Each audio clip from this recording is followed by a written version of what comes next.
حضرت انس بن مالک رضی اللہ تعالیٰ عنہ فرماتے ہیں میں زندگی میں رویا کبھی نہیں تھا، کیونکہ میں جب حضور کی غلامی میں آیا تو بچہ تھا اور ابھی مجھے رونے کے طریقے نہیں آتے تھے۔ پر عاشق دا کام ہی رونا توڑا تے بنا رویوں نہیں منظوری، اے عاشق سدا ہی روندے رہندے پاویں وصل ہوئے تے پاویں دوری۔ بہرحال میں بات جلدی سمیٹ دوں گا، آ رہا ہوں سمیٹنے کے جانب۔ پیغام میں نے دے دیا، جو میں نے بات شروع میں کی تھی وہ آپ کی خدمت میں عرض کر دی میں نے، میرا میسج یہی تھا، سمجھیے۔ حضرت انس کہتے ہیں میں بچپن میرا تھا تو میں کبھی رویا نہیں تھا، توجہ ہے میری بات پر؟ فرماتے میں روتا نہیں تھا، بچے تو روتے نا ٹافی نہ ملے روٹی نہ ملے، لیکن آپ نسائی شریف اور طبرانی پڑھیے، حضرت انس کہتے ہیں میں چھوٹی عمر میں ایک دن رو پڑا۔ کس دن؟ فرماتے ہیں بدر کے قیدی آئے، چونکہ صحابہ سے انہوں نے بڑا ظلم کیا تھا، بڑا مارا تھا قریش مکہ نے، ہم نے تو مار کھائی نہیں نا۔ حالانکہ دین کی سچائی یہ ہے، بخاری شریف میں میرے نبی پاک نے فرمایا جو مجھ سے سچا پیار کرے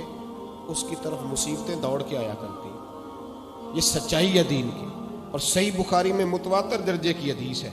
حضرت انس بن مالک فرماتے ہیں میں رویا نہیں تھا اور بڑا ستایا تھا مکے والوں نے، تو آج قیدی ہو کے جب لائے گئے نا تو نبی پاک صلی اللہ علیہ وسلم کے غلاموں نے ذرا زور زور سے رسیاں باندھی۔ حضرت بلال بھی کہتے ذرا زور سے باندھو، انہیں بڑا ستایا تھا انہوں نے۔ محبوب پاک اپنی خوابگاہ میں چلے گئے آرام کرنے۔ حضرت انس کہتے ہیں میں آدھی رات کے وقت اٹھ کے مسجد آیا تو نبی پاک بے چینی کے عالم میں کبھی ادھر جاتے کبھی ادھر جاتے، کبھی بیٹھتے کبھی اٹھتے، تو میں نے آگے بڑھ کے کہا یا رسول اللہ آقا کوئی طبیعت مبارک میں تکلیف تو نہیں، پریشانی تو نہیں؟ فرماتے میں نے سوال کیا تو حضور کی آنکھوں میں آنسو آ گئے، نبی پاک روئے، فرمایا انس یار تم نے ان کافروں کی رسیاں کس کے باندھ دی ہیں،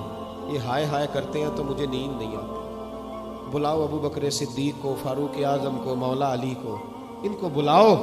ان سے کہو ان کی رسیاں ذرا ڈھیلی کر دیں، یہ ڈھب سے سو جائیں گے تو میں بھی سو جاؤں گا، بلاؤ۔ حضرت انس کہتے ہیں میں کبھی نہیں رویا تھا، اور مصطفیٰ کا جملہ سنا تو بچپن میں میرے آنسو نکل گئے۔ حضور اتنا احساس، اور ان لوگوں کا جنہوں نے اتنا ظلم کیا ہے، احساس ختم ہوتا جا رہا ہے، معاشرہ دکھوں کا شکار ہے، آزمائشیں اتنی زیادہ ہیں۔ اصل میں ہم جو لوگ ہیں نا تھوڑے گاڑیوں میں گھومنے والے، ہمیں یہ احساس نہیں رہا کہ آج بھی کچھ اماں ایسی ہیں، آج بھی کچھ مائیں ایسی ہیں جن کے بیٹے منت کرتے ہیں کہ یار یہ موبائل میرا 3000 کا ہے پر چلو 3500 کا لے لو، میری اماں کی دعائی آنے والی ہے ابھی بھی یہ رنگ ہے۔ چونکہ مجھے نہیں نا پتا، میں کار میں گھومتا ہوں، مجھے کیا پتا کہ ساروکی سے گجرانوالہ کا کرایہ کتنا ہے، اور مجھے کیا پتا کہ اگر کسی نے جانا ہو گجرات تو بسیں کتنی بدلنی پڑتی ہیں۔ یہ احساس تو اسے ہوگا جو جائے گا،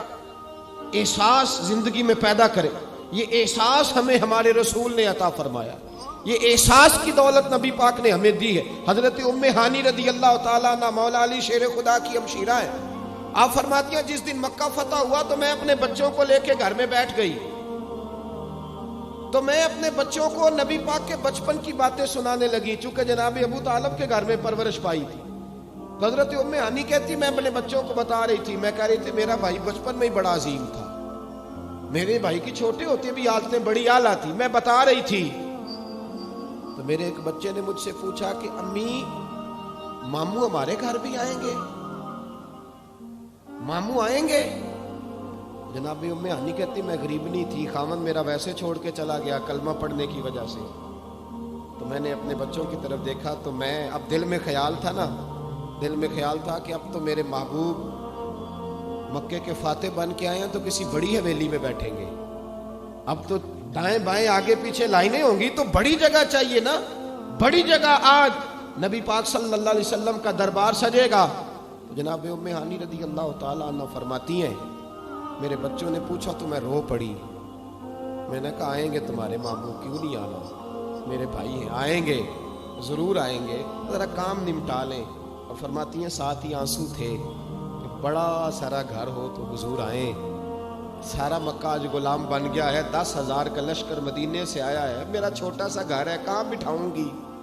فرماتی ہے میں رو ہی رہی تھی کہ میرے دروازے پہ دستک ہوئی اور میں نے بے دل ہو کے دروازہ کھولا، کون ہے دروازے پہ؟